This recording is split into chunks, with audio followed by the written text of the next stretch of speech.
Hello viewers, उम्मीद है आप खैरियत से होंगे। मेरे पाकिस्तानी भी भारतीय भी दोनों मुल्कों के व्यूअर्स मेरे लिए दोनों बड़े मोहब्बत करने वाले बड़े अहम व्यूअर्स हैं। जंग हो चुकी, जितनी हो सकती थी फ़िलहाल जंग हो चुकी, और सब ने अपना अपना हिस्सा ले लिया उस जंग में से। मोदी जी होपफुली इलेक्शन जीत जाएंगे, क्योंकि उन्होंने वाज़ेह तौर पे भारतीय अवाम को ये तासुर दे दिया कि उन्होंने दहशत गर्दों के ठिकाने ख़त्म कर दिए पाकिस्तान के अंदर। और ये कि वो पाक फ़ौज का साथ दे रहे थे, दहशत गर्दों को ख़त्म करने के लिए हम मदद कर रहे थे, अनकॉल्ड फॉर मदद कर रहे थे। पता नहीं मोदी साहब टेररिज्म को नहीं समझते, दहशतगर्दी को नहीं समझते, यकीनन नहीं समझते होंगे। मेरी वैसे दुआ है कि अल्लाह ना करे इंडिया कभी दहशतगर्दी का शिकार हो। हम लोग दहशतगर्दी का शिकार रहे हैं, अब तक हैं। हमें पता है दहशतगर्द क्या होता है, कहाँ से आता है, कौन लोग होते हैं, क्या करते हैं। ये लोग हमारे बस से बाहर होते हैं। किस नस्ल से हैं, किस मज़हब से हैं, किस क़माश से हैं, कौन लोग हैं, कौन इन्हें मफाद परस्त लोग इन्हें लेके आते हैं, कौन सी कौमें इन्हें लेके आती हैं, कौन फंड करता है इन्हें, कौन इन्हें बनाता है, कौन इन्हें भेजता है। आप आप सोच नहीं सकते कि ये पूरी दुनिया के अंदर से ये लोग आते हैं। अभी पीके के जो ख़त्म हुई है, आज की खबर है, जो कुर्द लोग थे उन्होंने भी पाकिस्तान में हमला किया हुआ है। अफ़गानों ने भी किए हैं। मैं किस कौम का नाम लूँ, किन लोगों का नाम लूँ। आपके साथ चलता बंदा अपनी शर्ट के बटन खोलता है, जैकेट खोलता है और पूरा बाजार उड़ जाता है। हमने ये देखा हुआ है, इस मून मार्केट को उड़ते हुए देखा हुआ है। चंद कदम के फासले से गाड़ी जा रही है। हमने घरों के अंदर घुसते देखा हुआ है दहशत गर्दों को। हमने दफातर के अंदर, आराम से टैक्स के दफ्तर के अंदर लाहौर में घुसते देखा हुआ है कि वो एक आदमी आएगा आके वो गेट के ऊपर अपने आप को जैकेट फाड़ेगा, गेट भी उड़ जाएगा, गार्ड भी उड़ जाएगा, और उसके बाद बारूद भरा ट्रक लेके अंदर घुस जाएंगे। हमने अपने हर शहर में ये वाक़यात देखे हैं। हमने अपने लोग गंवाए हैं बहुत ज़्यादा। ये फिनोमेना इतना सादा नहीं है जितना कि मोदी जी समझते हैं, चंद लोगों के नाम लेके कि वो ये ऐसे नहीं है। Try to understand. मैं ज़्यादा नहीं कहना चाहता इसके ऊपर तो कई घंटे गुजर जाएंगे, कई दिन गुजर जाएंगे अगर हम टेररिज्म पे बात करना शुरू करेंगे। लेकिन मैं आवाम से अपील करूँगा, भारत की आवाम से। पाकिस्तानी आवाम तो जानते ही हैं टेररिज्म एक आलमी फिनोमेना है। इसके पीछे बहुत बड़े बड़े आलमी इदारे भी हैं, आलमी क़ुव्वतें भी हैं। उन्हें पहचाने। आप चंद किराए के घरों को, चंद मकानों के ऊपर बम फेंक के या मिसाइल फेंक के नहीं कह सकते कि टेररिज्म ख़त्म कर दिया आपने। आप बेवकूफ़ बना रहे हैं, वोट ले रहे हैं, वोट आपको मिल जाएंगे, आपको अपना हिस्सा मिल गया। पाकिस्तानी इस्टेब्लिशमेंट ने बहुत अच्छा किरदार अदा किया। ये साबित कर दिया कि data link, signal intelligence, fighter jets, electronic warfare India की बहुत कमज़ोर है। पाकिस्तान ने साबित कर दिया।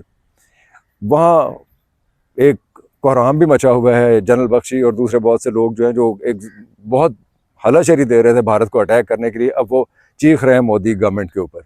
ये है वो फैक्ट। आप इसे माने या ना माने, आप मुझे बुरा भला कह सकते हैं, लेकिन आप हक़ाइक़ को नहीं झुठला सकते। पाकिस्तान में कमज़ोरियाँ थीं, कमज़ोरियाँ हैं। वो कमज़ोरियाँ बलूचिस्तान में भी हैं हमारी। वो हमारे यहाँ लोग अग्रीव्ड हैं, यहाँ भी लोग अग्रीव्ड हैं। यहाँ पाकिस्तानी इस्टेब्लिशमेंट का जो तासुर था वो बहुत कमज़ोर पड़ रहा था। ये अच्छा हुआ कि उन्हें मौका मिल गया कि उन्होंने अपने तासुर को बेहतर बनाया। लेकिन मसला सिर्फ तासुर को बेहतर बनाने का नहीं है, सिर्फ हार्ड स्टेट से हार्डर होते जाने में अब आफ़ियत नहीं है। आफ़ियत अब इस चीज़ में है कि आप अपनी वीकनेसेस पे काबू पाएँ। ये मैं पाकिस्तानियों से कह रहा हूँ, पाकिस्तानी सियासतदानों से, पाकिस्तानी इस्टेब्लिशमेंट से। हमारी बहुत सी वीकनेसेस हैं। इन्हीं वीकनेसेस का इदराक करते हुए भारत ने वन साइडेड अटैक किया हमारी सॉवरेंटी पे। पाकिस्तान की सॉवरेंटी पे अटैक किया गया। खुद मुख्तार रियासत है पाकिस्तान, भारत भी खुद मुख्तार रियासत है। भारत यूनिलेटरली ये फैसला कैसे कर सकता है कि जी वहाँ दहशतगर्द हैं, ये दहशतगर्दी हुई है, एविडेंस है या नहीं है, हमने पहले दिया था और अटैक कर दिया। बार बार ये बात कह रहा हूँ, ये बहुत गलत हरकत थी, बहुत गलत। और मैं समझता हूँ पाकिस्तान ने साबित कर दिया कि इंडिया वॉरफेयर में कमज़ोर है। इंडिया पाकिस्तान का मुकाबला नहीं कर सकता। इंडिया ने जो कदम उठाया है उससे एक तो सुबकी हुई है पूरी दुनिया में भारत की, जो कि नहीं होनी चाहिए थी। क्योंकि भारत क्यों नहीं होनी चाहिए थी, ये भी सुन लीजिए। इसलिए नहीं होनी चाहिए थी कि भारत एक हेजेमनी को चैलेंज कर रहा था बहुत से मुल्कों के साथ मिलके, रशिया के साथ मिलके, ब्राज़ील के साथ मिलके, चाइना के साथ मिलके, किसी हद तक ब्रिक्स की तरफ जाते हुए, ब्रिक्स के ज़रिए से। ये दौर है अब कि किसी एक मुल्क की हेजेमनी को ख़त्म किया जाए, और ख़ास तौर पे वेस्टर्न कंट्रीज़ की हेजेमनी को ख़त्म किया जाए, चाहे वो पॉलिटिकल है चाहे वो इकोनॉमिक है। ये बहुत ज़रूरी चीज़ है और भारत ये करने के लिए जा रहा था। और मोदी नो डाउट बहुत बड़े लीडर के तौर पे उभर रहे थे। पिछले 10 वर्षों में हिंदुस्तान ने बहुत तरक्की की थी, उनका फॉरेन एक्सचेंज रिजर्व्स बहुत ज़बरदस्त हैं, उनके डिप्लोमेसी बहुत अच्छी थी। वो ये जो ब्रिक्स बनाने जा रहे थे, ब्रिक्स के अंदर जो कुछ कर रहे थे, वो ये हेजेमनी को चैलेंज कर रहा था। लेकिन अब क्या हुआ? अब एक तो मोदी जी की साख मुतासिर हुई खुद, दूसरा भारत की साख। जैसे एक और चीज़ है कि भारत को ब्रिक्स में या साउथ एशिया के अंदर अगर एक ऐसा मुल्क समझा जा रहा है जो हेजेमनी को चैलेंज करेगा वेस्टर्न कंट्रीज़ की, वो ख़त्म हो गया।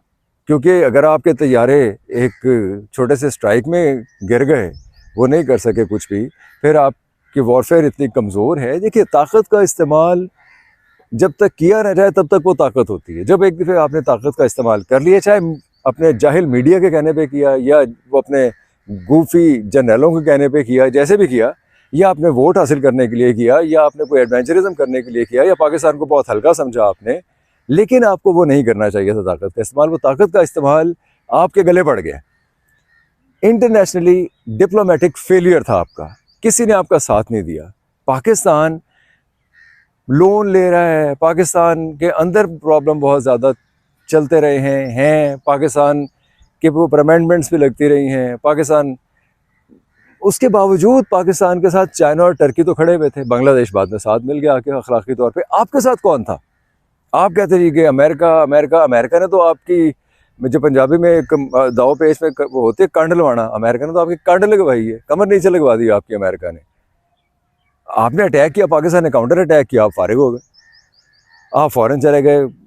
ये आप पे ये इल्ज़ाम लग रहा है ना, भारत के अंदर से यही आवाज़ उठ रही है ना कि भाई आपने क्यों छोड़ दिया, क्यों आप सीज़ फायर करने के जगह, जिस पे आपने कहा सीज़ फायर नहीं है, वक्ती तौर पर ज़रा बंदूका कट्ठियाँ कर रहे हैं कि बंदूका कट्ठियाँ करके फिर अटैक करेंगे, दोबारा करेंगे आप अटैक। आप नहीं कर सकते, आप गलत कर रहे हैं। अगर आप इंडस वाटर ट्रीटी के ऊपर कुछ एडवेंचरिज्म करने जाएंगे तो पाकिस्तान फिर भी आपको नहीं छोड़ेगा, दैट इज़ फॉर श्योर। ये मैं जिम्मेदारी से बता रहा हूँ, ये मैं आपकी मोहब्बत में इखलास से आपको बता रहा हूँ कि आप ये एडवेंचर मत कीजिएगा, वो नहीं छोड़ेगा आपको, क्योंकि वो उस पर कॉम्प्रोमाइज़ कर ही नहीं सकता। अगर आप कश्मीर के अंदर कुछ करने के लिए जा रहे हैं, 370 आपने रिवोक किया, अगर वहाँ पे बहुत बड़ी इन्वेस्टमेंट करवाने के लिए जा रहे हैं और कश्मीरी डिसग्रंटल्ड हैं, अगर कश्मीरी आपके साथ नहीं है, तो फिर आपको अंदर से ही बैकलैश फेस करना पड़ेगा। इंडस वाटर ट्रीटी पे आपको पाकिस्तान से करना पड़ेगा, कश्मीर के अंदर आपको कश्मीरियों से करना पड़ेगा। कश्मीर जो आप पे एतराज़ हो रहे हैं, जो आपके लोग कर रहे हैं, मैं वो बता रहा हूँ कि बायलेटरली वो मसला हल होना था या नहीं होना था, बायलेटरली डिस्कस होना था। आपने उठा के उसको ट्रम्प की गोद में रख दिया, ये एतराज़ आप पे हो रहा है। तो आपकी साख बहुत ज़्यादा कमज़ोर हुई है। हालांकि 1995 से लेके अब तक 2024 तक 1.7 ट्रिलियन डॉलर खर्च किया आपने असले के ऊपर। ये जो कुछ इकट्ठा किया, राफेल शाफेल, ये वो जो भी इकट्ठा किया आपने, 1.7 ट्रिलियन डॉलर्स। इसी दौर में पाकिस्तान ने 348 बिलियन डॉलर्स खर्च किए हैं अपने वॉरफेयर, ये सारी इक्विपमेंट टेक्नोलॉजी हासिल करने के लिए। ग्लोबली जब हम देखते हैं असला जिसके ऊपर जो खर्च हुआ है, वो है सिर्फ 2023 के अंदर 2.7 ट्रिलियन डॉलर्स। कितना फ़र्क है? 700 अरब डॉलर कमाए हैं सिर्फ मिलिट्री सर्विसेज के ज़रिए से उन मुल्कों ने जो असला बनाते हैं। ये बार बार हम अर्ज़ कर रहे हैं, भाई आप अगर असला बनाने वालों की तो चांदी है, असला बनाने वाले तो ये चाहते हैं कि उन्हें कोई लड़ने वाले मिल जाएं।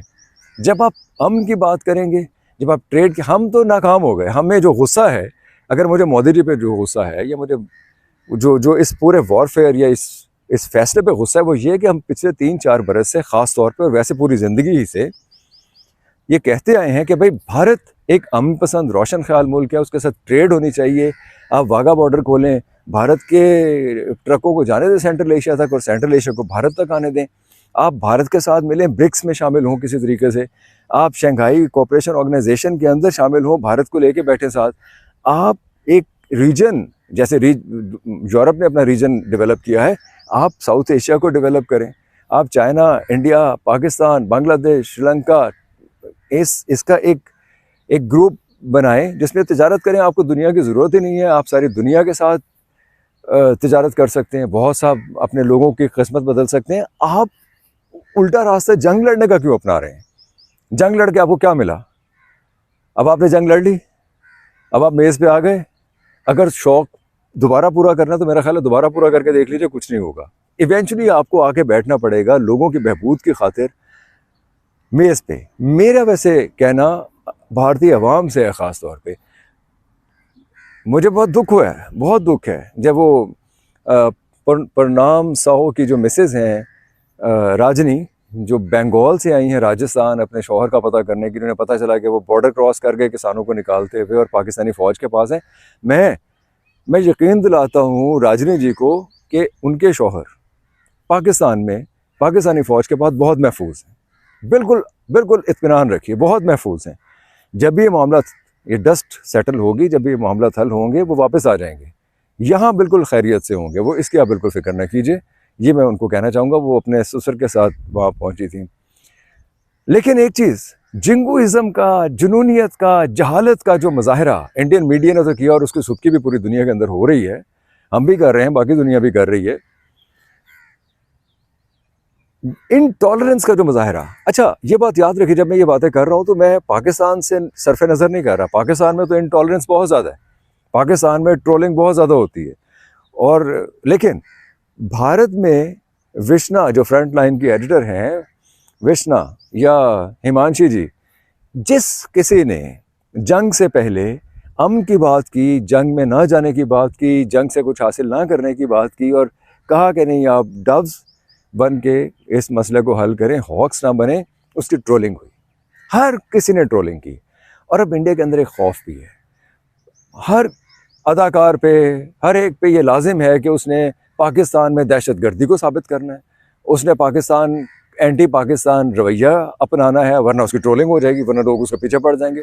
और 1 अरब 40 करोड़ की आबादी है, कोई 1 अरब लोगों के पास तो फ़ोन होंगे, जिसके पास फ़ोन है सारे जंगजू हैं। सबको ये यकीन है कि पाकिस्तान के अंदर दहशतगर्द है और मोदी जी उसे पकड़ने जा रहे हैं। यार हद हो गई, मोदी जी कैसे पकड़ सकते हैं जाके? पिछले जुमे को रूस में अब मैं एक बात आपको बताने जा रहा हूँ। पिछले दिनों जुमे के दिन रूस में याद मनाई गई वर्ल्ड वॉर की, जब नाको चने चबवाए थे रूस ने हिटलर को, और हिटलर ने ख़ुद को गोली मार ली थी बर्लिन की तरफ, जब स्टालिन की फ़ौजें जा रही थी। उसकी याद मनाई गई, बड़ा ज़बरदस्त एहतमाम किया गया। शी जिनपिंग भी वहाँ थे, वहाँ ब्राज़ीलियंस भी थे, वहाँ वेनेजुएला से भी लोग थे, क्यूबा से भी लोग थे, म्यांमार से भी थे, मलेशिया से भी थे, क्यूबा से भी थे। सब लेफ़्ट के लोग थे, लेफ़्ट लीनिंग रखने वाले लोग थे वहाँ। वहाँ मोदी जी भी एक्सपेक्टेड थे, मोदी जी को भी जाना चाहिए था, क्योंकि वो वही ग्रुप है, वही ब्रिक्स की तरफ जा रहे हैं, क्योंकि बहुत से लोगों ने ब्रिक्स के लिए अप्लाई किया और अनएक्सपेक्टेडली बहुत से ममालिक ने अप्लाई किया। ब्रिक्स का मतलब ही ये है, ब्रिक्स में ज्वाइन करने का ब्रिक्स का मतलब ही ये है कि आप वेस्टर्न हेजेमनी के ख़िलाफ़ जाएंगे, अपना अलायंस बनाएंगे, आपस में ट्रेड करेंगे, आपस में आपके बैंक्स होंगे, आपस में आप लेन देन करेंगे, आपस में अपने लोगों की बहबूद के लिए काम करेंगे। ये था जिसके लिए हम ये चाहते थे कि पाकिस्तान भी मोदी जी के साथ, भारत के साथ ब्रिक्स में भी हो और इस वेस्टर्न हेजेमनी के ख़िलाफ़ खड़ा हो। मोदी जी नहीं गए, मोदी जी ने इनकार कर दिया। और इनकार पता है कब किया है? इस हमले से 6 हफ्ते पहले इनकार कर दिया था कि मैं तो उसमें शरीक ही नहीं हो सकूंगा। अब मैं आप पे छोड़ता हूँ समझने के लिए, बहुत सी कंस्पिरेसी थ्योरीज चल रही हैं, फॉल्स फ्लैग ये वे सब चल रही हैं, लेकिन भारत, ये भी एक किस्सा है। इन्हें वहाँ जाना चाहिए था, ब्रिक्स को डेवलप करना चाहिए था, अब इनकी साख ख़राब हुई है।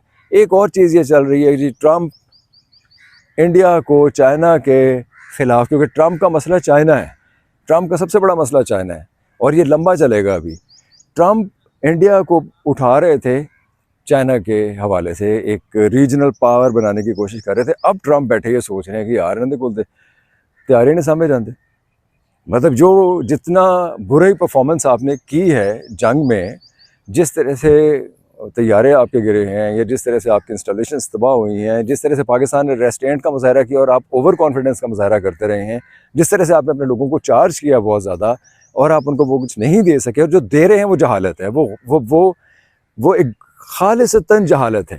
यानी आपने सोचने समझने की सलाहियत से ही उन्हें बेबहरा कर दिया। वो सिर्फ ये चाह रहे हैं कि किसी तरीके से हमला किया जाए और जंग जीती जाए और नीस्तो नाबूद कर दिया जाए। ये जहालत है। हमने ये जहालत भी बहुत फेस की है। पाकिस्तान, हम ये सवाल देखते, ये सवाल भी अब सुनते हैं, ये सवाल सुनते हैं कि पाकिस्तान के अंदर इंटॉलरेंस है, पाकिस्तान के अंदर एक ख़ास मिजाज के लोग रहते हैं, ख़ास मज़हब के लोग रहते हैं, इसलिए वो इंटॉलरेंट है किसी भी दूसरे मज़हब के लिए। ओ भाई, हम भी तो हैं। हम इस शहर के अंदर रहते हुए जब आपको टेम्पल्स दिखा रहे हैं, गुरुद्वारे दिखा रहे हैं, हम तो बातें ही टेम्पल्स और गुरुद्वारों की करते, लोगों ने घरों में हमें दिखाए हैं कि ये देखिए जी, ये टेम्पल है, अथॉरिटीज़ ने फैसला किया कि इनको हमने कंजर्व करना है। हम राह हमवार कर रहे हैं पीपल टू पीपल एक्सचेंज की। हम लोगों को इनवाइट कर रहे हैं कि आप हिंदुस्तान से यहाँ पे आएँ, बाहर से यहाँ पे आएँ, आके अपने टेम्पल्स को विज़िट करें, आप बुद्धिस्ट साइट्स को विज़िट करें। आप, हम तो ये कह रहे हैं, आप कैसे कह सकते हैं कि यहाँ टॉलरेंस नहीं है? यहाँ जब कोई भारतीय लोग आए हैं, क्योंकि भारतीय अवाम, हमारी लड़ाई भारतीय अवाम के साथ तो नहीं है ना। भारतीय अवाम तो बहुत अच्छे हैं, भारतीय अवाम तो यहाँ पे आते भी रहे हैं। भारतीय अवाम का तो पता चल रहा है किसी को कि ये भारत से आए हुए लोग सेल्फी खिंचवाते हैं, खाना खिलाते हैं, उनके साथ घूमते हैं, बातचीत करना चाहते हैं उनके साथ। हो सकता है भारत के अंदर कुछ ऐसा मसला हो कि पाकिस्तान से जाने वालों को ऐसी नज़र से देखा जाए कि शायद ये कोई दुश्मन है, लेकिन पाकिस्तानी लोग, पाकिस्तानियों में ऐसा नहीं है। ये तो हमने करके दिखाया, हमारी वीडियोस देखें आप, इसी चैनल पे बहुत सी वीडियोस पड़ी हुई हैं। आपने, यानी मोदी जी ने, हिंदुस्तान की गवर्नमेंट ने उसको बर्बाद कर दिया। उस पूरे जो एक हमारी जो एक विजन था, उसे बर्बाद कर दिया। लेकिन बहरहाल हम अपने काम पे डटे रहेंगे, हम लोगों को इनवाइट करते रहेंगे। हम यहाँ गुरुद्वारों को, टेम्पल्स को, बुद्धिस्ट साइट्स को, जैन साइट्स को, हुकूमत को गुजारिश करते रहेंगे उन्हें कंजर्व किया जाए। उन्हें कंजर्व हमने अपने लिए करना है, भारत के लिए नहीं करना। देखिए, ये हिंदू मुसलमान की लड़ाई जो है, ये बड़ी गलत लड़ाई है। ये लड़ाई अशराफिया इसलिए पैदा करती है कि वो इससे एडवांटेज हासिल करेंगे। वो जैसे बरतानियों ने किया था। हम लोगों को लड़ना नहीं है आपस में। मैं बार बार कहूँगा, असला बेचने वालों के कॉफर्स भरने की ज़रूरत नहीं है। आपस में लड़ने के बाद एक दूसरे निढाल होने की ज़रूरत नहीं है। तरक्की करने की ज़रूरत है। भारत को भी कहूँगा, होश के नाखून ले। इंडस वाटर ट्रीटी पे या तो उसे रिस्यूम करे या उसको नेगोशिएट करे, दोनों का भला होना चाहिए। यूनिलेटरली कोई भी कदम इंडिया उठाएगा तो उसका नुकसान होगा भारतीय अवाम को, क्योंकि जो इंस्टॉलेशंस तबाह हुई हैं, जो लोग शहीद हुए हैं, खमियाजा भुगतना पड़ रहा है इंडियन अवाम को। अगर आज नहीं तो कल भुगतना पड़ रहा होगा। थोड़ा कहे को बहुत जानिए। Thank you so much.